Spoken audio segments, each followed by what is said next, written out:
So guys another day another vlog started. Ready అయితే అయిపోయాను and tea పెడుతున్నాను మా తమ్ముడికి.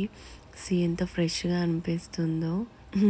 వాసిపోయాయి నాకు చీక్స్ అన్నీ పడుకొని. అండ్ దెన్ ఇక్కడైతే చక్కచక్క రెడీ అయిపోతున్నాను నేను. మా తమ్ముడు కూడా రెడీ అవుతున్నాడు ఒక పక్క నుంచి. మా ఆయన అయితే ముందే వెళ్ళిపోయారు కదా, సో ఆయన వీడియో తీయలేకపోయాను నేను. సో స్కిన్ కేర్ రొటీన్ అయితే అయిపోయింది. ఈరోజు మా తమ్ముడు నన్ను డ్రాప్ చేస్తాడు. ఫస్ట్ ఒక బేకరీ దగ్గర నేను దిగి ఒక కేక్ ఉందన్నమాట, యానివర్సరీ కేక్. అది తీసుకోవాలి, ఈవెంట్ ఉంది మనకి ఈరోజు. సో ఆ ఈవెంట్కి ఈ కేక్ని తీసుకెళ్ళాలన్నమాట. సో అది తీసుకొని క్యాబ్ కోసం అయితే వెయిట్ చేస్తున్నాను. బికాజ్ బైక్ అయితే మా తమ్ముడు తీసుకెళ్ళాడు కదా, అందుకోసమే నేను క్యాబ్లో వెళ్తున్నాను అనమాట. So here it is guys, ఇది మన ఈవెంట్ ఈరోజు. టోటల్ సెటప్ చేసామన్నమాట మనమే, ఫ్లవర్ డెకరేషన్ దగ్గర నుంచి ఎవ్రీథింగ్. అండ్ ఇక్కడ శివ బాలాజీ గారు కూడా వచ్చారు. సో నేను ఆ క్లిప్పే తీసాను. మీన్ వైల్ జ్యూస్ అయితే తాగుతున్నాను ఇక్కడ నేను. అండ్ ఇక్కడ పాత్వే డెకరేషన్ అయితే ఇలా చేసామన్నమాట. సో మీ అందరికీ నచ్చిందని అనుకుంటున్నాను. చూసారా వినాయకుడు ఎంత క్యూట్గా ఉన్నాడు అక్కడ. సో ఈ డెకరేషన్స్ ఇవన్నీ మనమే చేయించాము. వన్ సైడ్ నుంచి క్లీనింగ్ కూడా చేయిస్తున్నాము. అండ్ ఇక్కడ నేను ఐస్ క్రీమ్ తింటుంటే మా ఆయన వీడియో తీశాడనమాట. ఈవెంట్ మేనేజర్ ఐస్ క్రీమ్ తింటుంది అని చెప్పేసి అలా చెప్తుంటే నాకు నవ్వు వస్తుంది అనమాట. అండ్ హియర్ ఇట్ ఈస్ దండలు కూడా చేంజ్ చేస్తున్నాము. ఇది ఎంగేజ్మెంట్ ఈవెంట్, బట్ వాళ్ళ దాంట్లోనే ఒకరిది యానివర్సరీ ఉంది అనమాట. సో వాళ్ళ కోసమే సర్ప్రైజ్ కేక్ కటింగ్ అయితే ప్లాన్ చేశారన్నమాట. సో అందుకోసమే ఇప్పుడు వెళ్ళి ఎంగేజ్మెంట్ అయిపోయింది అండ్ కేక్ కటింగ్ అయితే మొత్తం పెడుతున్నాం అనమాట, సెటప్ చేస్తున్నాము. వాళ్ళు ఇంకా బయట తింటున్నారు.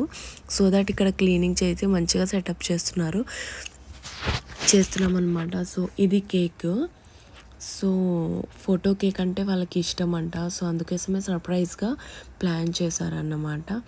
అండ్ ఇక్కడైతే నేను మా ఆయన ఇంటికైతే వచ్చేస్తున్నాము. చేతిలో బొకే కాదు, అక్కడ మంచిగా ఉన్న ఫ్లవర్స్ అని చెప్పి ఆ ఫ్లవర్స్ అయితే ఇంటికైతే తీసుకొస్తున్నాను అన్నమాట.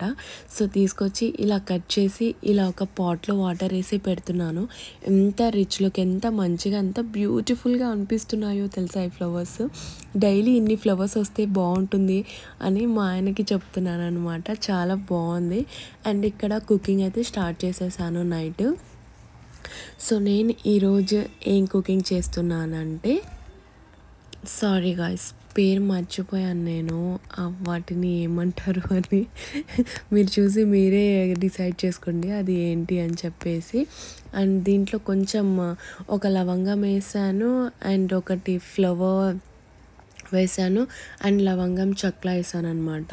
కొంచెం అరోమా కోసం అయితే వేసాను అనమాట.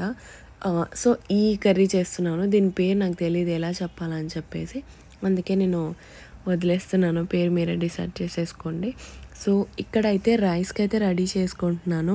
టమాటా రైస్ అయితే చేస్తున్నాను అనమాట. ఇందులో రెడ్ పప్పు కూడా కొంచెం వేసాను, ఎందుకంటే అది ప్రోటీన్ కాబట్టి. కొంచెం ఆయనకు కూడా డల్ ఉండే కదా బాడీ, సో దట్ నేను అందుకే కొంచెం ప్రోటీన్ ఉంటుంది అని చెప్పి చేస్తున్నాను. చూసారు ఎంత గలీజ్ ఉందో, కిచెన్ మొత్తం గలీజ్ అయిపోయింది కుకింగ్ చేసేటప్పుడు. అండ్ ఇక్కడ మసాలా కూడా కొంచెం రెడ్గా అయ్యేంత వరకు అయితే ఆయిల్లో వేయించుకున్నాను అన్నమాట. దాంట్లో కొంచెం ఇది కూడా వేసాను నేను, మింట్. అండ్ ఇక్కడ మీన్ వైల్ అది అయ్యేలోపు క్లీనింగ్ కూడా చేసేసుకున్నాను. అండ్ ఇక్కడ రైస్ కూడా వేసేసి ఉడకడానికైతే పెట్టేశాను అన్నమాట. అండ్ దెన్ కొన్ని యూటెన్సిల్స్ ఉంటే అవి కూడా క్లీన్ చేసేసాను. సో ఆల్మోస్ట్ అయితే కుకింగ్ అయిపోయి వచ్చిందన్నమాట. ఇక్కడ మేమందరం తింటున్నాము మూవీ చూసుకుంటూ. Thank you so much for watching guys. ఇలానే సపోర్ట్ చేస్తూ ఉండండి. మీరు కొత్తగా ఛానల్కి వచ్చింటే సబ్స్క్రైబ్ చేసుకోండి. బాయ్.